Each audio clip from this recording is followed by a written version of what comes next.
of total cost of item will be deducted as can।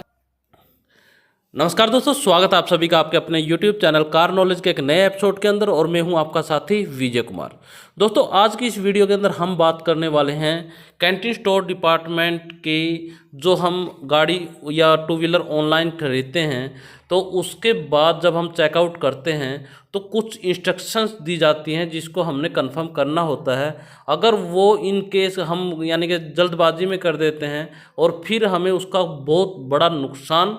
झेलना पड़ सकता है। तो ऐसी क्या इंस्ट्रक्शन आई हैं जिनको आपको ध्यान में रखना है, आज की इस वीडियो के अंदर कंप्लीट जानकारी दी जाएगी। तो चलिए दोस्तों, वीडियो शुरू करने से पहले अगर आप इस चैनल के ऊपर नए हैं तो कृपया करके चैनल को सब्सक्राइब करके बेल आइकन को जरूर प्रेस कर दें, ताकि इन फ्यूचर जो भी हमारा CIT से रिलेटेड अपडेट आता है उसका नोटिफिकेशन आपको सबसे पहले मिल सके। तो चलिए वीडियो को शुरू करते हैं। दोस्तों, यहाँ पर मैंने अपना कैंटीन स्टोर डिपार्टमेंट की जो साइट है उसके अंदर मैं लॉगिन हो रखा हूँ और मैंने अपना बुलेट रॉयल इनफील्ड मोटरसाइकिल को एक हिसार कैंटीन के थ्रू लिया है, यानी कि उसके अंदर इंटर किया था कि भाई इसका प्राइस क्या है ये चेक करते हैं, और उसके बाद मैं चेकआउट कर रहा था। तो कुछ इंस्ट्रक्शंस आई जो मुझे लगा कि आप लोगों को पता होना चाहिए इसके बारे में कि क्या क्या चीज़ें अभी अपडेट की हुई हैं। तो यहाँ पर दोस्तों सबसे पहले तो आप लोगों को इसके बारे में तो नॉलेज है ही है कि all payment of AFD items will only B through the payment gateway after 5 मार्च, यानी कि 5 मार्च 2021 के बाद जो भी AFD आइटम्स की ऑनलाइन पेमेंट होगी वो अपना गेटवे होता है कि भाई यानी कि ऑनलाइन पेमेंट होगी ये कि अपना जैसे हम कोई ऑनलाइन शॉपिंग करते हैं अमेजन फ्लिपकार्ट के ऊपर, तो उस तरह से ही इसकी भी पेमेंट हमने करनी है। इसके बाद no direct payment will be accepted into depot account, कोई भी डायरेक्ट पेमेंट नहीं ली जाएगी। All demand received against payment in depot account will be cancelled. When full payment is done by beneficiary it will be through payment gateway only, यानी कि full payment जो payment gateway के through ही मिलनी चाहिए। अगर आपने लोन लिया है तो लोन यानी कि फॉर लोन केसेस ये लिख रखा clear, loan payment as well as balance payment by the beneficiary will be through direct transfer in the following account, यानी कि उन्होंने ये अकाउंट नंबर दे रखे हैं जो आप यहाँ पर स्क्रीन के ऊपर देख सकते हैं। तो दोस्तों इसके अलावा अगर यहाँ पर बात करते हैं तो ये आपका सारा आगे बढ़ गया। ये आपका जब हम चेकआउट करते हैं तो आपके पास इस तरह के कॉलम आते हैं, यानी कि प्राइस जोन कितना है, डिपो कौन सा है, URC कौन सी है, ईमेल आपका क्या है, आपका यूज़र नेम क्या है। इसके बाद ये सारी डिटेल्स आपकी आ जाती हैं और इसके बाद आपका जो मेन चीज़ आती है वो आती है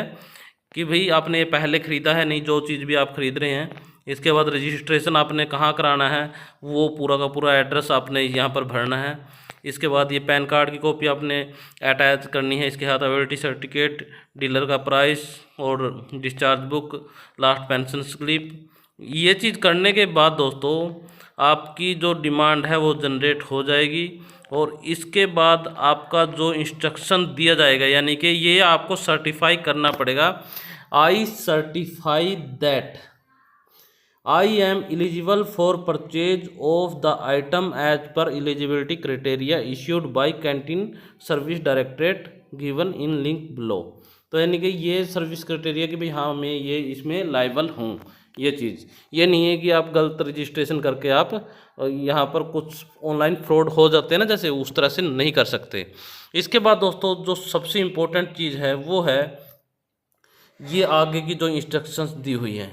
यानी कि the item will be used for personal use and will not be sold oblique transferred before completion of 4 years, यानी कि जो टू व्हीलर्स हैं वो 4 ईयर्स तक ना तो आप उनको बेच सकते ना उसकी RC को ट्रांसफ़र कर सकते। और ये 4 व्हीलर के केस में 5 ईयर्स क्लियरली यहाँ पर मेंशन है। तो कुछ भाई जो कमेंट्स करते हैं कि सर हम इसको रीसेल कर सकते हैं, तो यहाँ पर उनके सवाल का जवाब है कि अगर आपने 4 व्हीलर लिया है तो आप 5 ईयर्स तक, अगर 2 व्हीलर लिया है तो आप उसको 4 ईयर्स तक ना तो सेल कर सकते ना उसको अपना यानी कि दूसरे को ट्रांसफ़र कर सकते। इसके बाद दोस्तों बात आती है, इन case of any violation of rules like being eligible as per pay level, declaring wrong category officer ratio or purchase of 4-wheeler with a gap less than 8 years and for 2-wheeler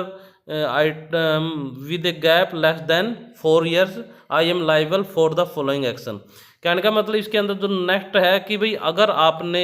ये confirm कर दिया कि भाई हाँ मैंने, यानी कि मान के चलो आपने 5 साल पहले कोई गाड़ी लिया और अभी ऑनलाइन फिर गाड़ी ले रहे हो, 8 साल आपका गैप हुआ नहीं, लेकिन आपने फिर भी उसके अंदर ऐड कर दिया कि हाँ मेरे 8 साल हो गए हैं, तो आपको फिर दिक्कत आएगी। इसके अंदर क्या क्या एक्शन आपके खिलाफ लिए जाएंगे वो उसके आगे दिखा रखे हैं कि भाई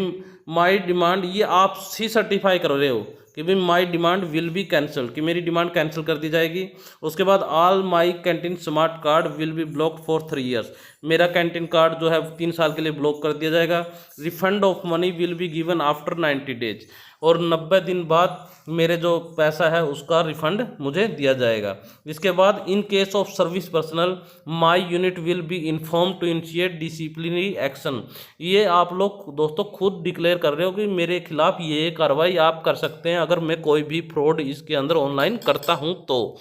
इसके बाद दोस्तों जो नेक्स्ट है सबसे इम्पोर्टेंट कि in case I withdraw my application cancel my demand for any personal reason after issue of purchase order. कई बार दोस्तों हमारा मूड चेंज हो जाता है कि यार मैंने लेनी थी क्रेटा और मैं ले रहा हूँ ब्रीजा, तो उसके बाद हमें दिक्कत क्या आएगी कि भाई मेरे को मान लिया आपका ब्रीजा का परचेज ऑर्डर इश्यू हो गया है और आपको लेनी थी क्रेटा, तो वहाँ पर आप लोगों को अगर मान लिया आपका परचेज ऑर्डर इश्यू हो गया और आप